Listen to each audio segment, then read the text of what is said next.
कुछ साल पहले एक गांव था जो पहाड़ों के बीच में आबाद था। वहां सुफियान नाम का एक आदमी रहता था। वो पेशे के एतबार से लोहार था। वो मजबूत जिस्म, भारी आवाज और बाहर से पुरस्कुन चेहरा था, लेकिन वो अंदर से टूटा हुआ आदमी था। उसकी सबसे बड़ी ख्वाहिश बाप बनना थी। उसकी बीवी शाजिया खूबसूरत और नेक दिल थी, लेकिन वो बांझ थी।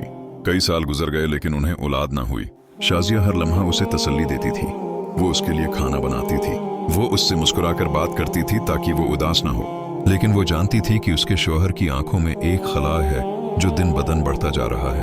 वक्त गुजर गया। सुफियान के दिल पर बोझ बढ़ता ही चला गया। आखिर एक दिन उसने सोचा कि इस रिश्ते का बोझ उठाना उसकी इस्तिताअत से बाहर है। उसने दिल में फैसला किया कि अब शाजिया को छोड़ देना ही बेहतर है। एक दिन उसने शाजिया से कहा, क्यों ना आज हम पहाड़ों पर चलें, हमारा दिल हल्का हो जाएगा। शाजिया ये सुनकर खुश हो गई। उसने सोचा कि शायद उसके शौहर का दिल बदल गया है। दोनों ऊंटों पर सवार हुए। सफर हमवार था। पहाड़ टीलों से ढके हुए थे, लेकिन शाजिया को यकीन था कि उसका शौहर उसके साथ है। अचानक सुफियान एक तंग मोड़ पर रख गया। उसने तेज नजरों से शाजिया की तरफ देखा और कहा कि ये हमारा आखिरी सफर है। अब अलग होने का वक्त आ गया है। शाजिया के पैरों तले से जमीन निकल गई। उसने कांपती हुई आवाज में पूछा, आपका क्या मतलब है?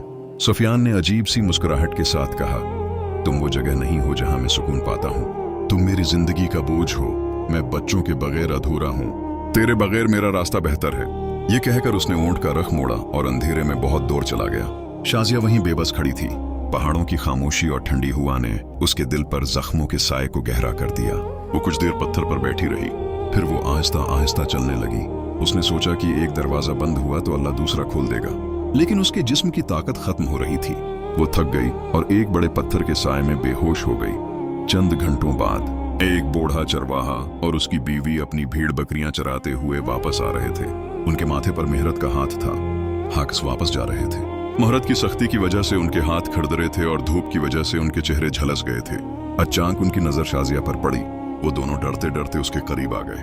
बूढ़ी औरत ने उसे आहिस्ता से हिलाया और कहा, बेटी आंखें खोलो, डरो मत, हम आपको नहीं छोड़ेंगे। शाजिया ने नीम मुर्दा हालत में आंख खोली। अपने सामने दो हुसैन चेहरों को देखकर उसकी आंखों में आंसू आ गए। दबी हुई आवाज में उसने कहा, मेरे शौहर ने मुझे यहाँ अकेला छोड़ दिया क्योंकि मैं मां नहीं बन सकती।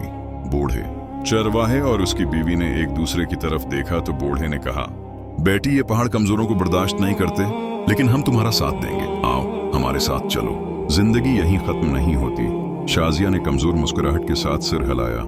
उसे लगा कि शाजिया के लिए शायद ये एक धीमे सफर का आगाज था, जब उसकी मदद के लिए नए सफर की शुरुआत हुई थी।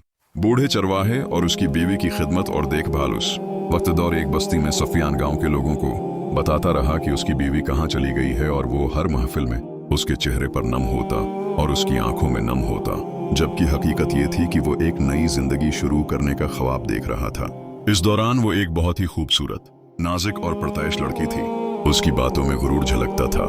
सुफियान के दिल से लगता था कि उसकी बरसों की ख्वाहिश पूरी होने को थी कि अब उसके दिल से शाजिया की यादें मिट गई हैं, लेकिन हकीकत कुछ और ही थी कि वो चेहरे पर नरमी छाई हुई थी। हर वक्त उसके ख्वाबों से भरे रहते थे, लेकिन सुफियान की हर ख्वाहिश को पूरा करने के लिए वो दिन रात मेहनत करता रहा। लेकिन जब वो उसकी ख्वाहिश को पूरा करता तो उससे ज्यादा खर्च करता। पसीना उसे ताना देगा। अगर वो इनकार करता तो सुफियान उसे ताने देता। वो उसे बेकार और बेकार कहती। महीने सालों में बदल गए और 3 साल गुजर गए। इस दौरान सुफियान ने सब कुछ खो दिया। उसके पास सुकून नहीं था, पैसा नहीं था और इज्जत नहीं थी। वो औरत जिसे वो अपनी खुशियों का सहारा समझता था, उसके लिए चील बन गया। आखिरकार जब उसके पास देने के लिए कुछ न बचा तो बसीना ने भी उसे छोड़ दिया। उसके पास कोई प्यार नहीं था, सिर्फ ज़हनी सुकून था। वो अपनी पुरानी जिंदगी की तलाश में वापस चली गई, जहां कोई और शख्स उसे फिर से ख्वाबों के जाल में फंसा देगा। दूसरी तरफ शाजिया की जिंदगी उन्हीं सालों में बदल चुकी थी। चरवाहे और उसकी बीवी ने उसे न सिर्फ पनाह दी, बल्कि उसे नए हुनर भी सिखाए।